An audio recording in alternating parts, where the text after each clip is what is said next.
Bismillahirrohmanirrohim. Assalamualaikum warahmatullahi wabarakatuh. Halo teman semuanya, salam sejahtera bagi kita semuanya. Om Swastiastu, Namo Buddhaya, salam kebajikan. Alhamdulillah, kita berjumpa lagi dalam sekolah gratis, bersama saya Mr. Chloe. Mari kita berbicara kembali, Republik Indonesia Serikat. Saat menganut bentuk negara serikat, ternyata RIS tidaklah berjalan dengan baik karena mengakibatkan terpecahnya Indonesia menjadi beberapa negara bagian otonom. Maka dari itu, akhirnya Indonesia kembali ke bentuk negara kesatuan Republik Indonesia. Kendala yang terjadi dalam pemerintahan RIS antara lain adalah kondisi ekonomi yang belum stabil, rasionalisasi jumlah angkatan perang, serta pemberontakan dalam negeri. Ada beberapa alasan mengapa Republik Indonesia Serikat, RIS, tidak dapat bertahan lama, antara lain, tidak ada tokoh politik yang mendukung keberadaan RIS. Hampir semua partai politik tidak menghendaki adanya RIS, terjadi penggerogotan terhadap negara-negara bagian RIS di luar RI.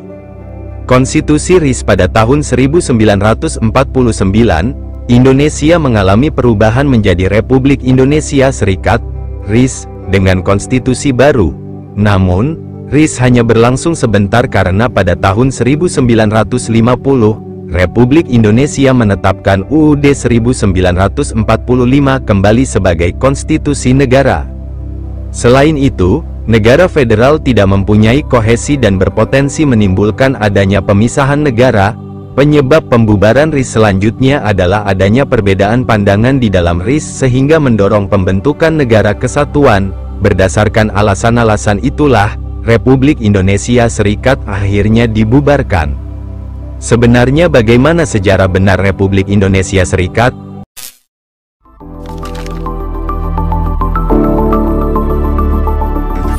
Kak Chloe.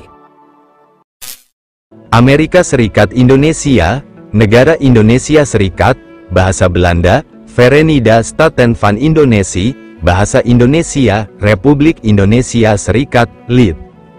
Republik Amerika Serikat Indonesia, disingkat RIS atau RUSI, juga dikenal sebagai Republik Federal Indonesia, adalah negara federal berumur pendek yang kepadanya Belanda secara resmi menyerahkan kedaulatan Hindia Belanda, kecuali Nugini Belanda, pada tanggal 27 Desember tahun 1949 setelah konferensi meja bundar Belanda-Indonesia. Pengalihan ini mengakhiri konflik 4 tahun antara nasionalis Indonesia dan Belanda untuk menguasai Indonesia. Negara ini bertahan kurang dari setahun, sebelum digantikan oleh Republik Indonesia Kesatuan. Latar belakang, pada bulan Januari tahun 1942, Jepang menginvasi Hindia Belanda, menggusur pemerintah kolonial Belanda. 1. Pada tanggal 17 Agustus tahun 1945, 2 hari setelah penyerahan Jepang, pemimpin nasionalis Indonesia Soekarno mendeklarasikan kemerdekaan Indonesia. Belanda, melihat Soekarno dan para pemimpin Indonesia telah bekerja sama dengan Jepang, memutuskan untuk mengembalikan otoritas mereka. Namun, Komando Asia Tenggara Inggris, di bawah Lord Louis Mountbatten, yang bertanggung jawab atas Hindia Belanda, menolak untuk mengizinkan pasukan Belanda mendarat di Jawa dan Sumatera dan mengakui otoritas Republik de facto di sana. Namun, Belanda mampu menegaskan kembali kendali atas sebagian besar wilayah yang sebelumnya diduduki oleh Angkatan Laut Jepang, termasuk Kalimantan dan Timur Raya. Diskusi antara Inggris dan Belanda menghasilkan penjabat Gubernur Jenderal Hindia Belanda Hubertus van Mook mengusulkan penentuan nasib sendiri akhirnya untuk persemakmuran Indonesia. Pada bulan Juli tahun 1946, Belanda menyelenggarakan konferensi Malino di Sulawesi yang dihadiri oleh perwakilan dari Kalimantan dan Indonesia Timur yang mendukung usulan untuk membentuk Negara Kesatuan Republik Indonesia yang federal dengan hubungan dengan Belanda. Negara ini akan terdiri dari 4 elemen, Jawa, Sumatera, Kalimantan Belanda dan Timur Raya. Hal ini diikuti pada tanggal 15 November oleh Perjanjian Linggarjati, yang mana Belanda mengakui kendali de facto Republik atas Sumatera, Jawa dan Madura, dan Republik Indonesia menyetujui prinsip Indonesia Federal di mana negara ini akan menjadi satu negara. Belanda kemudian menyelenggarakan Konferensi Denpasar pada bulan Desember tahun 1946, yang menghasilkan pembentukan negara Indonesia Timur, diikuti oleh negara di Kalimantan Barat pada tahun 1947. Aksi militer yang dilancarkan Belanda pada tanggal 20 Juli tahun 1947 terhadap wilayah-wilayah yang dikuasai oleh kaum Republikan Indonesia, Operasi Produk, mengakibatkan Belanda kembali menguasai Jawa Barat dan Jawa Timur, wilayah-wilayah di sekitar Medan, Palembang, dan Padang di Sumatera. Perserikatan bangsa-bangsa menyerukan gencatan senjata, dan perundingan antara kedua belah pihak menghasilkan perjanjian Renville pada bulan Januari tahun 1948, dengan gencatan senjata di sepanjang garis Van Mook yang menghubungkan posisi-posisi Belanda yang paling maju. Belanda kemudian mendirikan negara-negara bagian di wilayah-wilayah yang telah mereka duduki kembali, termasuk Sumatera Timur, Desember tahun 1947, Madura dan Jawa Barat, Februari tahun 1948, Sumatera Selatan, September tahun 1948, dan Jawa Timur, November tahun 1948. Para pemimpin wilayah-wilayah ini kemudian mendirikan Majelis Permusyawaratan Federal. Aksi militer Belanda kedua, Operasi Kraai, yang bertujuan menghancurkan Republik, dilancarkan pada tanggal 18 Desember tahun 1948. Meskipun berhasil merebut kembali kota-kota besar di Jawa, termasuk ibu kota Republik Yogyakarta, dan seluruh Sumatera kecuali Aceh di utara, operasi ini memicu protes pengunduran diri Kabinet Negara Indonesia Timur dan Pasundan, Jawa Barat, dan Sultan Yogyakarta dari jabatannya sebagai kepala daerah. Ada pula tekanan dari Amerika Serikat dan Perserikatan Bangsa-Bangsa, khususnya dalam bentuk resolusi Dewan Keamanan. Belanda setuju untuk berunding dengan Indonesia guna mengatur penyerahan kedaulatan. Konferensi Meja Bundar Belanda-Indonesia berlangsung di Den Haag dari bulan Agustus hingga November tahun 1949 dan menghasilkan kesepakatan Belanda untuk menyerahkan kedaulatan kepada Hindia Belanda, kecuali Nugini Barat. Akan tetapi, banyak nasionalis Indonesia percaya bahwa Belanda bersikeras pada negara federal dalam upaya untuk melemahkan atau bahkan memecah negara baru tersebut, suatu perwujudan dari strategi memecah belah dan menguasai. Namun pada tanggal 27 Desember tahun 1949, kedaulatan diserahkan kepada negara Republik Indonesia Serikat. Tata kelola, RIS memiliki badan legislatif bikameral. Dewan Perwakilan Rakyat terdiri dari 50 wakil dari Republik Indonesia dan 100 dari berbagai negara bagian sesuai dengan jumlah penduduknya. Senat memiliki 2 anggota dari setiap bagian konstituen RIS tanpa memperhatikan jumlah penduduk, sehingga totalnya menjadi 32 anggota. Negara bagian tersebut diperintah menurut Undang-Undang Dasar Federal tahun 1949, yang telah disusun di sela-sela konferensi Meja Bundar. Kabinetnya terdiri dari 16 anggota, yang dipimpin oleh Perdana Menteri Hatta. Entitas konstituen, RIS terdiri dari 16 entitas utama, 7 negara bagian, termasuk Republik Indonesia, yang terdiri dari sebagian Jawa dan Sumatera, jumlah penduduk gabungan lebih dari 31 juta, dan 9 wilayah yang sebelumnya diperintah langsung, Nederlandse Capen, Belanda, Nederlandse Capen. Selain Republik Indonesia, semua entitas konstituen ini, yang memiliki jumlah penduduk antara 100.000 dan 11 juta, didirikan oleh Belanda, juga termasuk beberapa entitas yang lebih kecil yang tidak dianggap layak sebagai entitas politik yang terpisah. Nama, didirikan, modal, luas, km persegi, larut, catatan. Republik Indonesia, tanggal 17 Agustus tahun 1945, Yogyakarta. Negara, Indonesia Timur, tanggal 24 Desember tahun 1946, Makassar, 346.300 orang, tanggal 17 Agustus tahun 1950, keadaan yang berlangsung paling lama. Sumatera Timur, tanggal 25 Desember tahun 1947, Medan, 17.500, tanggal 17 Agustus tahun 1950, bersama dengan Indonesia Timur, negara terakhir yang dibubarkan. Madura, tanggal 20 Februari tahun 1948, Pamekasan, 5.500 orang, tanggal 9 Maret tahun 1950, negara.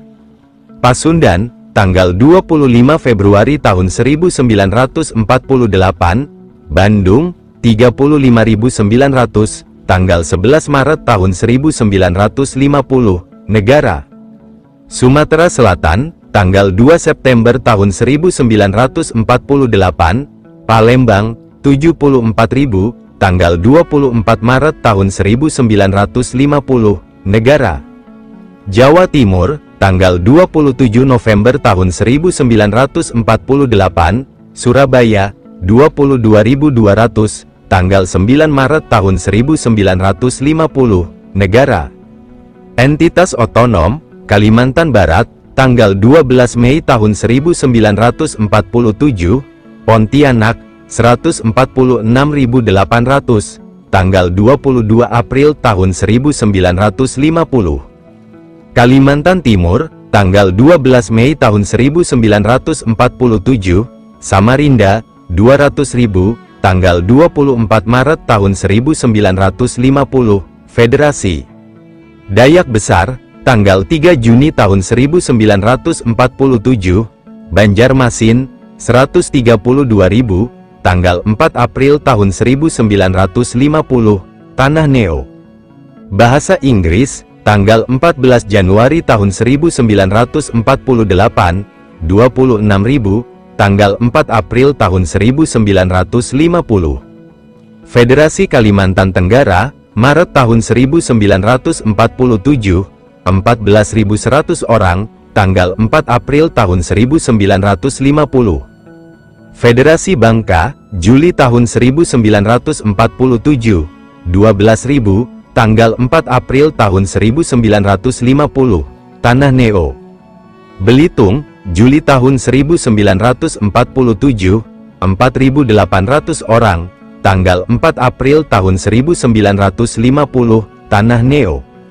Riau, Juli tahun 1947, 10.800, tanggal 4 April tahun 1950, Tanah Neo.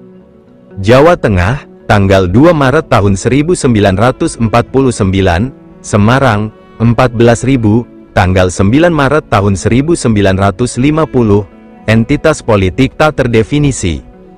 Daerah lain, Kota Waringin, 20.600 orang, tanggal 4 April tahun 1950, komunitas otonom. Padang, tanggal 9 Maret tahun 1950, komunitas otonom. Sabang, tanggal 9 Maret tahun 1950, komunitas otonom. Distrik Federal Jakarta, Juni tahun 1948, 3.000 orang, tanggal 11 Maret tahun. Hai teman semuanya, berjumpa lagi bersama Mr. Chloe. Senang hati dan penuh rasa syukur untuk bisa belajar bersama dan tumbuh bersama, sekaligus masih bisa membahas segala hal yang ada dalam kehidupan di dunia ini. 1950. Pembubaran. Sejak awal, mayoritas orang Indonesia menentang sistem federal yang dihasilkan dari perjanjian meja bundar. Alasan utamanya adalah bahwa seluruh konsep tersebut dikaitkan dengan kolonialisme. Namun ada alasan lain, termasuk perasaan bahwa negara federal tidak memiliki kohesi dan berpotensi menyebabkan negara-negara memisahkan diri, dan bahwa pihak Indonesia hanya menerimanya sebagai taktik jangka pendek. Selain itu, sebagian besar wilayah non-republik dikendalikan oleh penguasa tradisional, yang dipandang terlalu pro-Belanda dan anakronistis. Akhirnya, tidak ada ikatan etnis atau budaya yang cukup antara orang-orang di masing-masing negara bagian untuk mengatasi dominasi Jawa. Misalnya, meskipun penduduk negara bagian Madura seluruhnya adalah etnis Madura, Hampir sebanyak itu orang Madura tinggal di negara bagian Jawa Timur yang etnisnya bercampur, membentuk minoritas yang substansial. Bahkan mereka yang mendukung gagasan negara federal menginginkan bentuknya diputuskan oleh rakyat Indonesia melalui majelis konstitusi yang dipilih, bukan oleh bekas kekuatan kolonial. Belanda juga mencoba meyakinkan orang Indonesia bahwa negara kesatuan berarti dominasi Jawa, meskipun tidak banyak berhasil. Pada bulan Maret dan April tahun 1950, semua negara bagian RIS kecuali Sumatera Timur dan Indonesia Timur membubarkan diri menjadi republik. Pada tanggal 5 Mei konferensi tiga pihak antara negara Indonesia Timur, negara Sumatera Timur, dan Republik Indonesia berakhir dengan keputusan untuk menggabungkan ketiga negara bagian tersebut menjadi satu negara kesatuan. Pada tanggal 19 Mei sebuah pengumuman dikeluarkan oleh pemerintah Republik Indonesia Serikat, mewakili dua negara bagian konstituen yang tersisa, dan Republik Indonesia, yang menyatakan bahwa semua pihak telah mencapai kesepakatan untuk bersama-sama mendirikan negara kesatuan sebagai transformasi Republik Indonesia yang diproklamasikan pada tanggal 17 Agustus tahun 1945. Negara Indonesia Serikat secara resmi dibubarkan oleh Presiden Soekarno pada tanggal 17 Agustus tahun 1950 ulang tahun kelima proklamasi kemerdekaannya, dan digantikan oleh Republik Indonesia Kesatuan. Terima kasih teman semuanya, sudah mau membaca dan belajar bersama. Wassalamualaikum warahmatullahi wabarakatuh. Om Santi Santi Santi Om. Namo Buddhaya. Ki Ika Kloy, tumbuh bersama.